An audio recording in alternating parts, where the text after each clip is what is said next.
Right on, brother. Well, I appreciate it. Frank. I can't express to you enough how excited I am to chat with you here. And one of the big reasons is because when Letters first came out, there was when I first heard it, I was sitting around with a group of my friends, and of course, you pass around the aux cord to pick a song, and I picked Letters 3 times in a row, completely forgetting I just had it on there because we were under the influence of a few different substances. But my buddy looks at me and goes, "Hey man, great song, but you got to pick something else."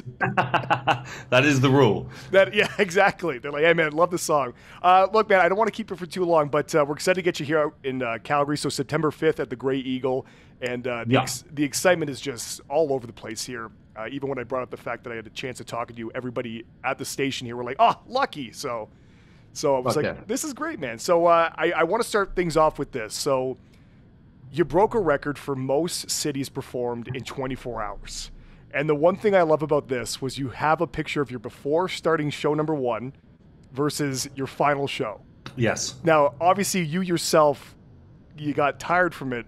Did your crew members resent you by the end of it? Oh, they resented me before we started. I mean, essentially, the way things quite often work in my camp is that I come up with, politely put, wild ideas, and I just sort of palm them off on the logistics side of my crew, and then they make them happen. And then, I mean, I do the shows and everything, but I wasn't deep involved in the logistical planning of the attempt. And all through the kind of build-up, and indeed all the way through the actual attempt itself, I had 2 crew members with me, and they spent the whole thing reminding me of 2 pieces of information. The first one was, this was your idea. Yeah. You don't get to blame it on somebody else. And secondly, we're never doing this again. Why did you come up with that idea? Just to do something different? I mean, masochism, I don't know. That checks out. It's also partly, so actually in 2009, I played 24 shows in 24 hours, but it was for a music video. They were short shows. They were all in London, so all in one city. We didn't really, other than for the music video part of it, we didn't really officially document it in any way. And, I was in my mid to late 20s and not very sober for much of it, he said, trying to tell the PG version of this story. Of course. That was in 2009, and in the last few years, a few people have been asking me, like, are you going to do it again for the 10-year anniversary or something? And I was like, absolutely not. But then actually what happened was I started kind of idly Googling what kind of official records they were for something like this. And it transpired that the official record is for number of shows in 24 hours in different cities. And the existing record was by an American country artist who had 10 cities in 24 hours. I'm told he did it by helicopter, which strikes me as cheating. That is true. But anyway, so also the other thing with that is when I finished my 11th show of 15, which was at like 7 in the morning or something, my crew were like, can we just go home now? Like, we've done it. Do you know what I mean? It's like, we don't need to do 4 more shows here, dude. But we did, and I'm glad it did it. I mean, it's one of those things that, like, I did 50 states in 50 days in the USA a few years ago and stuff like that. It's one of those things that, like, I'm glad I've done it, and I'm more glad that I will never have to do it again. Well, it's kind of cool, though, about the whole approach for that, because so your latest album that came out in May, so Undefeated, one thing I thought was really neat was the fact that you produced it yourself. And the reason why I was watching another interview with you there talking about how, during COVID, everybody kind of picked up a hobby, whatever that hobby was. Yours was production. So it's kind of thinking outside the box, much like 15 cities in 24 hours. This is kind of the same thing where it's not too often that an artist not only will be creating their own album, but also producing their own album. Yeah, and it's often viewed as a slightly risky move in the industry, and I can see why, in the sense that quite often the role that a producer plays is a kind of external sounding board, judge, referee, however you want to put it. They're there to kind of provide some kind of distance and a sounding board for a creative process. I learned how to produce specifically to produce other bands. I was not intending to produce myself, but once I'd got sort of 3 years of that under my belt and we were having a conversation about who we were going to employ to produce my next record, it was like, I can do it. I can just do it. And also, the other thing with it was, it's like, this is not to say I will never work with another producer again, far from it, but it's like, in this particular instance, what I did with this record, and indeed its predecessor, technology is such now that my band and I are able to demo in really quite serious depth while we're on the road, because we have like a monitor desk that's digital that has like multiple outputs. I don't want to get too technical here, but essentially we demoed the whole album 3 entire separate times by the time we got to the studio. So it was like a lot of the kind of sounding board, kind of sorting the wheat from the chaff parts of the creative decision making had already taken place by that point.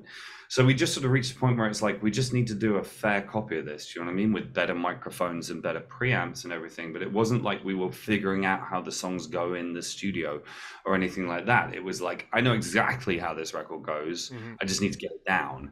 And it was a really fun process. And the guys in my band, it turns out, trust me enough to be in the driving seat for this stuff, which I suspect might not always have been the case, but it went really well and it was a fun experience. I hate to say already for the next album, considering that's your 10th one, this one just came out, but for the 11th one, how difficult is the actual interview process going to be to get a producer, or are you just going to say, give him one shot, you're like, nah, I'm just going to do this myself? I think it entirely depends on what kind of record I end up making next. And I have to say that very unusually for me, I basically haven't really written much since I finished Undefeated.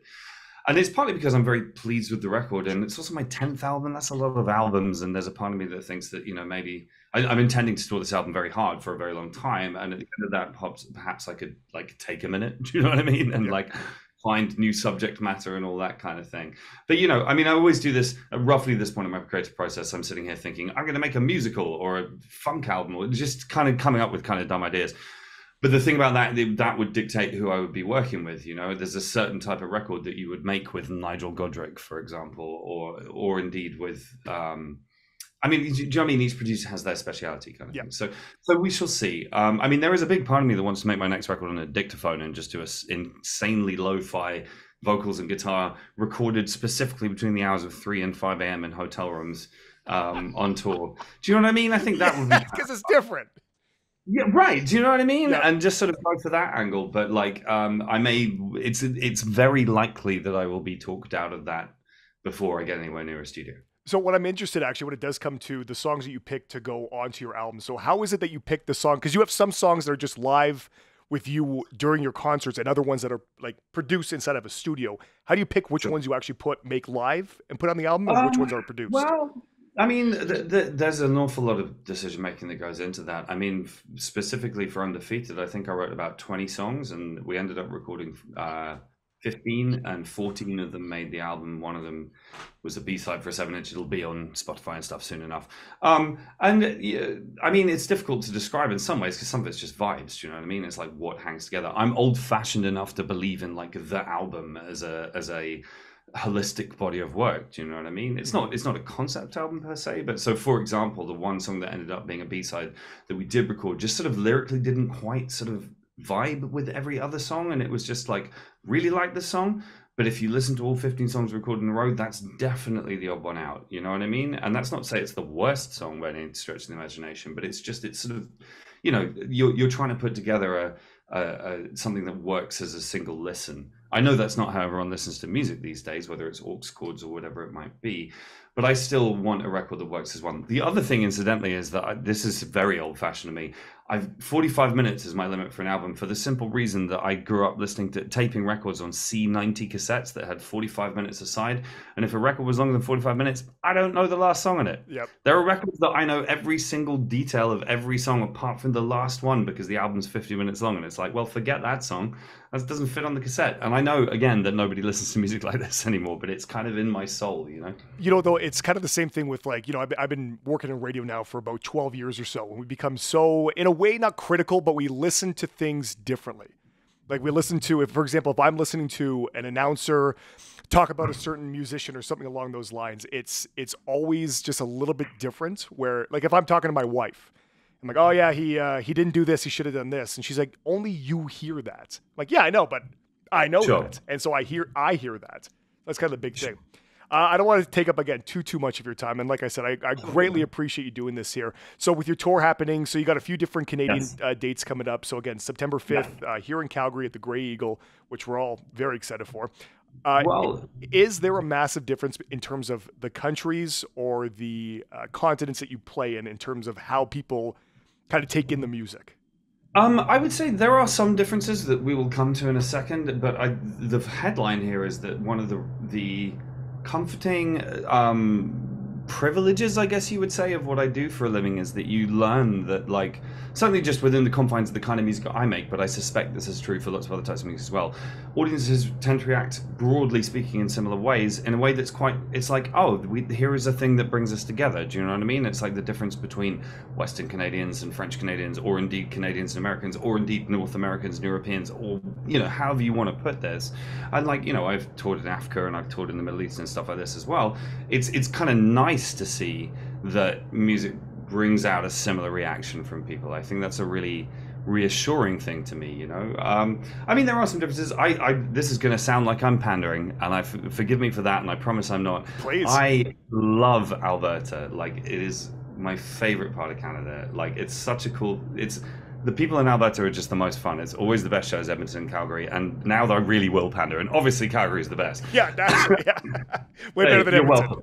But no. So, you know, they're always great shows. I'm also. This is very important to me. We have an incredible lineup of bands that we're bringing with us. We have our friends in a band called Bridge City Sinners, who we've just been on tour with recently. But more importantly for Canada, we have the unbelievably legendary Bedouin Soundclash on the tour as well, who are a band that I have loved for many, many, many years, and I'm so stoked that we are playing together. It was kind of funny because when I was growing up, like the alt rock side of things was that's what I grew up listening to. And my uncle was actually in a band that was pretty well known in Canada for a number of years called Lowest of the Low. But really, I know Lowest of the Low. Yeah, wow. My uncle was a bass player for them. But wow. Yeah, it's one of those like. I mean, send my regards. I certainly will. He lives in Germany now, but I'll make sure to send I'll send a post-it to him. But it was kind of funny, though, because, again, this is the style of music I grew up listening to. I've been in country music now for about 8 years before coming over to this station right now. And I was a music director, and, like, you kind of learn that style of things. Hearing your stuff as well, and what's funny is, of course, like all great reporters, what do? Wikipedia. We got here, so for you, it's folk punk, alternative country, Americana, hardcore punk rock, acoustic rock, and alternative rock. So I'm like, all right, I love that. I'm sure I'll figure something out. That's what it's going to say on my tombstone, man. Like, I think I'm quite flattered by that list. Do you know what I mean? I think that's kind of cool. I mean, it's not really for me to say, but there are days when I think that some of what I do is a little harder to pin down than some people's stuff, and I think that's a thing to be proud of. Well, awesome. All right. Well, Frank, like I said, I certainly appreciate you rescheduling this entire thing. We're really excited to have you out. Again, September 5th, Grey Eagle in Calgary, the best city in Canada. I will definitely be there. We're not going to have to reschedule that one. Good, I'm glad. And I'll make sure to be there, too, and I'll wave. Like, I'm the guy who we did the thing. So, if we cross paths, I would love to share a drink. Please, I would absolutely love that. All right, once again, Frank Turner, appreciate it. Again, his album that came out called Undefeated came out in May. He's going to be here September 5th. Frank Turner, much appreciated, my friend. Thank you so much for your time, man. Take care.